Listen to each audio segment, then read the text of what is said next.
शेतात यंत्राद्वारे फवारणी करण्यात येत आहे, परंतु महिलांना प्रशिक्षण देऊन फवारणीसाठी ड्रोन यंत्र देण्यात आलं। यवतमाळमध्ये महिलांना आर्थिक सक्षम करण्यात आले। दिवसभर फवारणीत जाणाऱ्या शेतकऱ्यांच्या वेळेत बचत झाली आहे। ड्रोनद्वारे एका एकरात 5 ते 6 मिनिटात फवारणी केली जाते। 1 एकरसाठी जवळपास 300 रुपये आकारले जाते। अशा प्रकारे महिला 30 ते 40 हजार रुपये महिलांना मिळतात आहेत। यामुळे महिलांचं जीवनमान उंचावलंय। आकाशात ड्रोनच्या सहाय्यानं गवसणी घालून स्वप्नांना सत्यात उतरवण्याचं काम आता यवतमाळ जिल्ह्यातील महिला करत आहेत। महिला दिनाचे औचित्य साधून आज आगार प्रमुखांनी मेकॅनिकल विभागातील महिलांचे स्वागत केलं। गोंदिया एसटी आगारात जवळपास 40 महिला काम करत असून त्यापैकी 11 महिला या पुरुषांच्या खांद्याला खांदा लावून यांत्रिकीकरणाचे काम करत आहेत। गोंदिया जिल्ह्यात नागरिकांना तसेच शालेय विद्यार्थिनींना वाहतूक सुविधा देणारी शहरी लालपरी सोबतच ग्रामीण भागाची लाडकी लालपरी म्हणजेच एसटी बस जिल्ह्यात या बसेसची देखभाल दुरुस्तीची जबाबदारी गोंदिया आगारातील 11 महिला या पुरुषांच्या खांद्याला खांदा लावून काम करत आहेत। यात एसटी बसचा पंक्चर बसवण्यापासून ते इंजिन रिपेअरिंग ते इलेक्ट्रिकल वायरिंग वॉशिंग ते क्लिनिंग ही सर्व कामे येथील महिला करतात। त्यामुळे आज महिला दिनाचे औचित्य साधून आगार प्रमुखाने महिलांना पुष्पगुच्छ देऊन त्यांना शुभेच्छा दिल्या।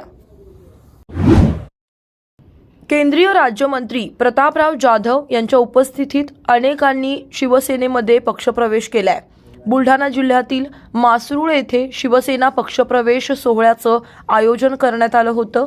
यावेळी केंद्रीय राज्यमंत्री प्रतापराव जाधव यांनी त्यांच्या गळ्यात शिवसेनेचा भगवा दुपट्टा टाकून त्यांचा अधिकृत शिवसेनेत पक्षांमध्ये प्रवेश करून घेतलाय। यामध्ये काँग्रेस, राष्ट्रवादी काँग्रेसचे पदाधिकारी, माजी सरपंच, माजी पंचायत समिती सदस्य, माजी ग्रामपंचायत सदस्य अशा शेकडो कार्यकर्त्यांनी शिवसेनेत यावेळी पक्षप्रवेश केला। यावेळी बोलताना केंद्रीय मंत्री प्रतापराव जाधव म्हणाले की शिवसेनेने कार्यकर्त्यांना नेहमीच न्याय देण्याची भूमिका घेतली। शिवसेनेचा कार्यकर्ता हा आमदार, खासदार, मंत्री बनलाय। अनेक नेते घडविण्याचं काम शिवसेना संघटनेने केलंय। शिवसेना ही हिंदुत्ववादी संघटना होती, तेव्हापासून आपणही शिवसेनेमध्ये काम करत असल्याचं ते म्हणाले।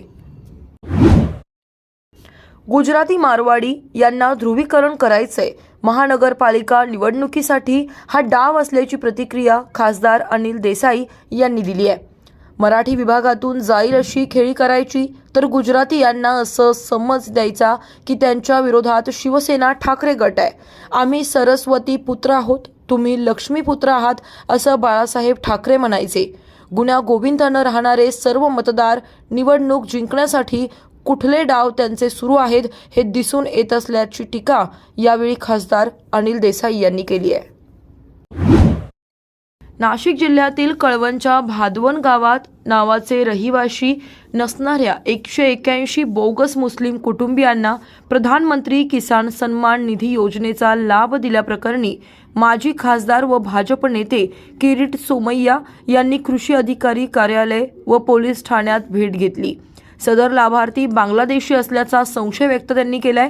तर जागरूक ग्रामस्थांमुळे हा गंभीर प्रकार समोर आला असून या प्रकरणी संबंधितांवर गुन्हा दाखल करून सखोल चौकशी करण्याची मागणी सोमय्या यांनी केली आहे। तहसीलदारांनीही गुन्हा दाखल करण्याचे मान्य केले। विशेष म्हणजे या 180 लोकांना पहिला हप्ता मिळालाय, मात्र त्याबाबत ओरड झाली। हे 180 लोक कोण याचं जर संशोधन केलं तर यांचे बँक खाते हे बांगलादेशाच्या बॉर्डरवर गावातील असल्याचं प्रथमदर्शनी चौकशीत समजलंय। नवी मुंबईतील सिडको भवन समोर उभ्या गाड्यांना भीषण आग लागली। 2 इनोव्हा गाड्यांना यात अचानक आग लागल्याची घटना समोर आली आहे। आग लागताच नागरिकांची एकच तारांबळ उडाली। समोरील गवताला आग लागल्यानं ती आग गाड्यांपर्यंत पोहोचली। अग्निशमन दलाच्या जवानांनी आगीवर नियंत्रण मिळवलं, मात्र या घटनेत गाड्यांचं फार मोठं नुकसान झालंय। दुपारी भर उन्हात आग लागल्यानं आग पसरण्याची शक्यता असल्यानं अग्निशमन दलाच्या जवानांनी शर्थीचे प्रयत्न करून या आगीवरती नियंत्रण मिळवलं। जिल्हा कौशल्य विकास रोजगार व उद्योजकता मार्गदर्शन केंद्र, आसरा फाउंडेशन आणि मित्रमेळा सामाजिक संस्था यांच्या संयुक्त विद्यमाने आज 8 मार्च रोजी पंडित दीनदयाळ उपाध्याय रोजगार मेळाव्याचं आयोजन करण्यात आले। हा मेळावा श्री मावळी मंडळ हायस्कूल, धोबियाळी, चरई, ठाणे पश्चिम येथे सकाळी 10 ते 3 या वेळेत होत आहे। कुशल महाराष्ट्र, रोजगारक्षम महाराष्ट्र या ध्येयानं आयोजित केलेल्या या मेळाव्यात अनेक नामांकित उद्योग आणि कंपन्यांमध्ये थेट नोकरीच्या मुलाखती घेतल्या जाणार आहेत।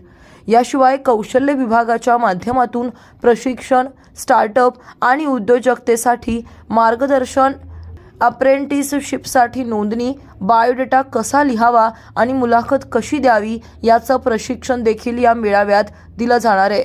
तब्बल 50हून अधिक कंपन्यांचा समावेश या रोजगार मेळाव्यात आहे। छत्रपती शिवाजी महाराज यांचे भिवंडीमध्ये एक मंदिर उभारण्यात येत आहे। शिवक्रांती प्रतिष्ठान ट्रस्ट यांच्या माध्यमातून हे मंदिर बांधण्यात आले। 2017 मध्ये या मंदिराच्या कामाचे भूमिपूजन सोहळा तेव्हाचे पालकमंत्री व तत्कालीन उपमुख्यमंत्री एकनाथ शिंदे यांच्या हस्ते पार पडले होते। तर तब्बल 7 ते 8 वर्षांच्या दीर्घ कालावधीनंतर या मंदिराचा लोकार्पण सोहळा व मूर्तीचे प्राणप्रतिष्ठान सोहळा मोठ्या उत्साहात पार पडणार आहे। येत्या 14 तारखेपासून ते 17 तारखेपर्यंत या मंदिराचे प्राणप्रतिष्ठान सोहळा पार पडतोय। सुप्रसिद्ध शिल्पकार अरुण योगीराज यांनी कृष्णा पाषाण, काळा पाषाण या दगडातून या मंदिरातील छत्रपती शिवाजी महाराज यांची मूर्ती घडवली आहे। या प्राणप्रतिष्ठापना सोहळ्यात छत्रपती शिवाजी महाराज व त्यांच्या सैन्यदलातील अनेक मावळे यांचे वंशज देखील उपस्थित राहणार आहे।